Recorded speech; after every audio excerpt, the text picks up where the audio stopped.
ഏഴാം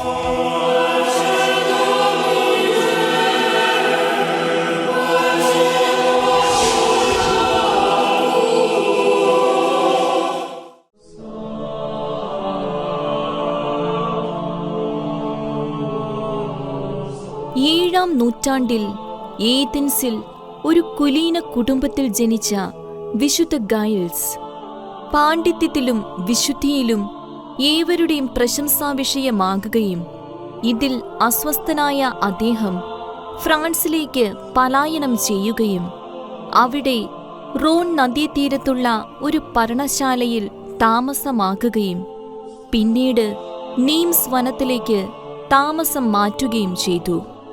വന്യഫലങ്ങളും കിഴങ്ങുകളും ഭക്ഷിച്ച് വലിയ ഏകാന്തതയിൽ ധ്യാനത്തിലും പ്രാർത്ഥനയിലും വർഷങ്ങൾ ചെലവഴിച്ച അദ്ദേഹത്തിന്റെ സഹചാരി ഒരു മാൻപേടയായിരുന്നു. അദ്ദേഹത്തിന് ദിവസവും പാല് നൽകിയിരുന്ന ആ മാൻപേടയെ പിന്തുടർന്നെത്തിയ രാജാവിന്റെ നായാട്ടുകാർ ഗൈൽസിന്റെ രഹസ്യ ധ്യാനസ്ഥലം കണ്ടെത്തി.